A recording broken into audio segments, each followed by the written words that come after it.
Fala, meus amigos, daquele jeitão? Eu sou Tele Fábio e hoje é dia da gente relembrar algumas coisas que muita gente fazia lá nos anos 80, mas que hoje em dia quase ninguém ou ninguém mais faz. E diz aí, né, carregar quilos de fichas nos bolsos procurando um orelhão para usar, fazer curso por correspondência esperando a cartinha chegar, folhear listas com aproximadamente uns 10 quilos à procura de algum número minúsculo e muitas outras maluquices, não era fácil. Então, se vocês querem relembrar tudo isso e mais um pouco, sejam bem-vindos a mais um Coleção em Ação Show. Pelos poderes de Grayskull.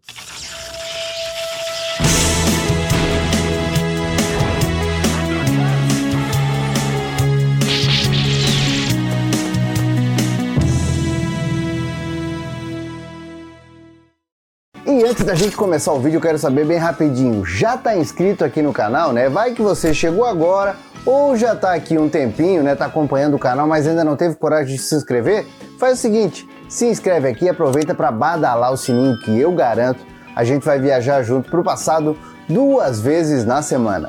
E a gente já começa relembrando de um dos hábitos mais comuns lá dos anos 80, usar orelhão com ficha. E numa época em que ter telefone em casa era coisa para poucos, mas para poucos mesmo, já que as linhas telefônicas eram escassas e caríssimas, era bem comum a gente sair de casa procurando o orelhão mais próximo ou mesmo andar com uma tripa de ficha na mochila, nas bolsas ou nos bolsos da calça para poder usar numa emergência. Afinal de contas, se hoje em dia com o celular a gente acessa o mundo todo e conversa com qualquer um na hora que quiser, alguns anos atrás isso simplesmente não existia. Ou a gente ligava ou fazia sinal de fumaça quando queria falar com alguém. Então vou dizer, né, se a pessoa não tivesse uma tripa gigante de fichas e se programasse certinho o que tinha para falar, já que ligação local durava 3 minutinhos por ficha e se fosse interurbano era melhor entupir o orelhão ou nem valia a pena ligar. Só para dar um oi, né, e não dava nem tempo de escutar um tchau muitas vezes. Aliás,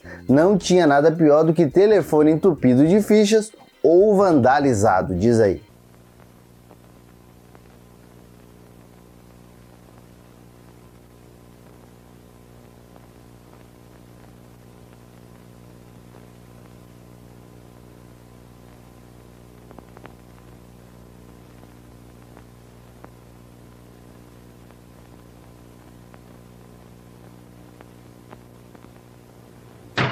Ainda tem cego por aí que não vê a importância do que está quebrando. E eu lembro muito bem que na saída da minha escola tinha um orelhão, né? E de vez em quando eu ligava para minha mãe para ver se ela ia vir poder me buscar. Ligava no trabalho, né? Ela estava trabalhando, ligava para ela, mas olha, era na sorte. Aquele troço vivia entupido, era um tal de colocar a ficha, ela cair do outro lado, né? Parecia que a gente estava até jogando ali um joguinho, esperando para cair, para dar a linha. Com alguém mais acontecia isso? E a gente que era dos anos 80 era demais, né?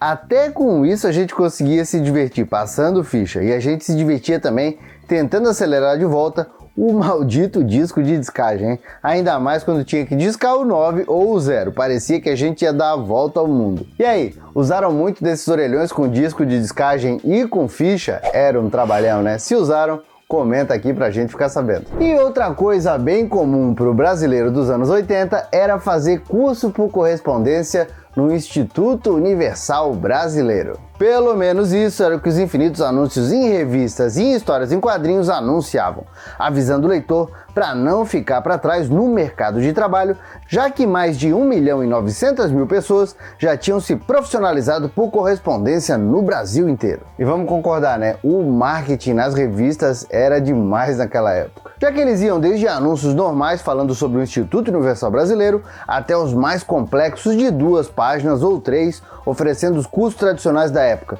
como os supletivos de 1º e 2º grau, cursos de datilografia, mecânica, conserto de TVs, rádios e videocassetes, curso de inglês e espanhol e por aí vai. Mas a cereja do bolo, né? Vamos concordar, eram as histórias em quadrinhos. Algumas inclusive eram muito bem desenhadas e mostravam o dia a dia de alguma pessoa sendo convencida por outra do sucesso que seria se profissionalizar com alguns dos cursos do IUB. E claro, no auge dos anos 80, o IUB também estava na televisão, lembram? Vai até você, o Instituto Universal vai até você. Com o Universal você pode chegar lá. Você que sempre gostou de desenhar e nunca teve oportunidade de estudar, agora sim pode fazer o melhor curso de desenho artístico e publicitário. Você vai conhecer como desenhar objetos, o corpo humano e muito mais, tudo ilustrado passo a passo. E o importante é que você estuda em casa. Instituto Universal Brasileiro. Tá certo que esse jinglezinho aí da televisão até marcou, mas o que marcou mesmo pra mim, pelo menos, foram as histórias em quadrinhos e os anúncios que tinham nas revistas. E olha só que legal, o IUB foi fundado em 1941, sendo a segunda escola de ensino à distância no Brasil.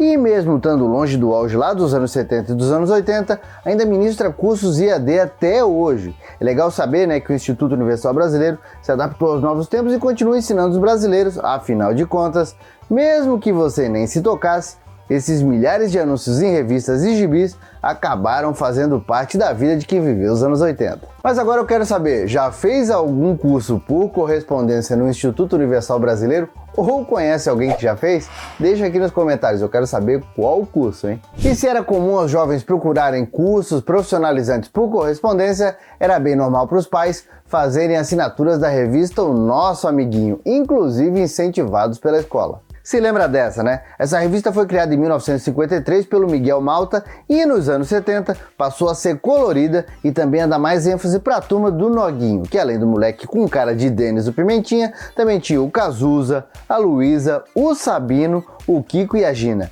além do cachorro Azeitona e o gato Mindinho. Também foi nessa época que a revista passou a ser editada pelo Ivan Schmidt e passou a ser ilustrada pelo desenhista uruguaio Heber Pintos. E com um caráter bem educativo e misturando histórias em quadrinhos, contos, atividades e curiosidades, eu me lembro que as assinaturas eram oferecidas direto na escola, dependendo do lugar onde você estudasse, inclusive pelos professores em sala de aula.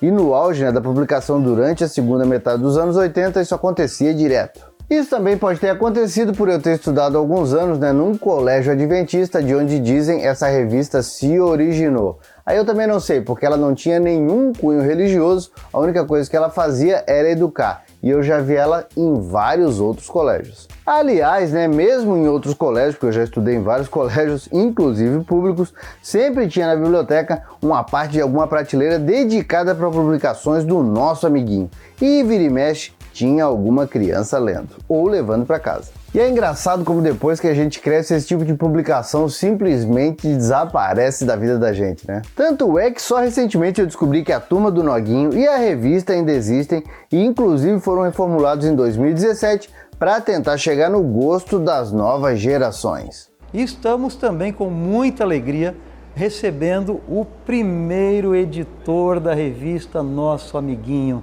nosso amigo Miguel Malte. Tudo bem? Como é que você está? Bem, obrigado. A ideia partiu do seguinte: alguém ouviu de velhos pastores a criação de uma revista própria para criança. Então, havia três redatores na publicadora. Consultaram um, consultaram outro e outro, e todos disseram que não é possível fazer nesse tempo uma revista infantil. E aí, lembravam da revista Nosso Amiguinho, da Turma do Noguinho? Deixa aqui nos comentários que essa eu também quero saber. E aí, tá gostando desse vídeo? Então faz o seguinte, deixa aquele like felpudo e aproveita para compartilhar para que mais pessoas também possam assistir. E vamos dizer, né, o mundo de hoje é uma facilidade só. Hoje basta a gente abrir o Google para achar qualquer telefone ou qualquer endereço. Mas, meus amigos, existia um tempo em que procurar números e endereços nas listas telefônicas era praticamente uma aventura.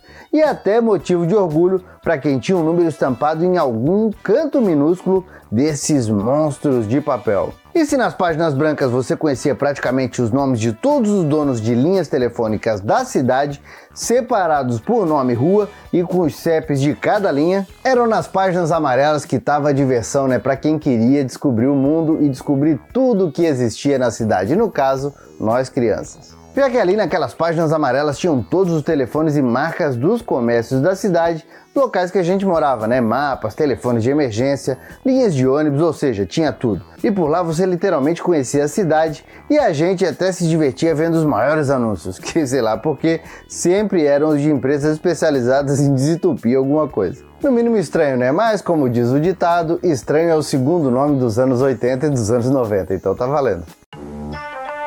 Quando você põe um anúncio nas listas classificadas, você vende. Mas se você der destaque ao seu produto,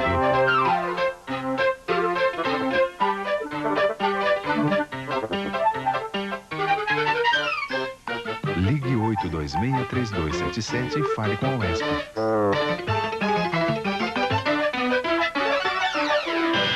Apareça na lista e venda melhor, muito melhor. E se hoje em dia as novas gerações nem sabem o que é uma lista telefônica, as gerações antigas tinham esse como um item insubstituível no dia a dia. Já que a primeira lista telefônica surgiu em 1878 pela Connecticut District Telephone Company em New Haven, estado de Connecticut, lá nos Estados Unidos, enquanto aqui no Brasil a primeira lista apareceu no Rio de Janeiro em 1881 e foram úteis, né? Essas listas telefônicas foram úteis por mais de um século. E vocês sabiam que mesmo hoje elas podem ser encontradas, né? Só que de maneira online? Já não tem mais o brilho do passado, mas ainda estão aí. E existiu um outro hábito bem comum aos brasileirinhos dos anos 80. Aqueles brasileirinhos jogadores de Odyssey, de Atari os genéricos deles, do Master System e os clones do Nintendinho da vida. O negócio era assoprar fita quando algum game insistia em não pegar no console de primeira. Era o famoso jeitinho brasileiro de fazer os cartuchos pegarem no tranco. Tá certo que hoje em dia o pessoal especializado diz que isso podia muito bem estragar os cartuchos e os conectores dos consoles, muito por causa da umidade e das gotículas de saliva geradas com o sopro, né? O sopro que a gente dava nos conectores. Mas dane-se, a gente já imaginava que isso podia acontecer, mas o negócio era não parar a jogatina. Ainda mais numa época, né, em que normalmente a gente só encontrava uma televisão por casa, então era bem raro a gente ter um tempo para jogar videogame. E se os nossos pais chegassem na frente e a gente estivesse ali tentando arrumar o videogame, ao invés de estar jogando, não tivesse mostrando empolgação, ele já dava um corridão na gente, mandava a gente pra rua, que era lugar de criança durante o dia. Aliás, vamos dizer, né, não era só o sopro que adiantava na hora de colocar algum jogo para funcionar. Ou vai dizer que vocês nunca usaram pedaços de palito de dente ou fósforo para meter entre o cartucho e o slot dos consoles, forçando o bicho para cima ou para baixo, né, ou para os lados, para fazer os conectores terem contato. Quem jogava videogame naquela época, anos 80, anos 90, sempre tinha uma magia, né? Sempre tinha alguma coisa nova que a NASA podia muito bem estudar para desenvolver algum foguete novo. E aí, diz pra mim, qual era a magia que vocês tinham para poder jogar? Deixa aqui nos comentários que vai ser bem legal a gente saber a respeito disso. Bom, meus amigos, por enquanto era isso. E ó, se estão chegando agora aqui no canal, além de se inscrever, também procura o Coleção em Ação nas redes sociais. Tem Coleção em Ação para todos os gostos. E toda segunda-feira eu também tô junto com a galera do MachineCast no podcast mais maluco, mas também mais nostálgico da podosfera, nos melhores agregadores de podcast. Tô esperando vocês lá e também aqui. Então, por enquanto, um abraço e valeu! E esses são os membros Felpudo Gold do canal. Muito obrigado por acreditarem e ajudarem a preservar a memória do passado. E aproveitando, vem ser um Felpudo Gold você também. Aperta aqui no botão Seja Membro para mais informações de como ajudar o canal.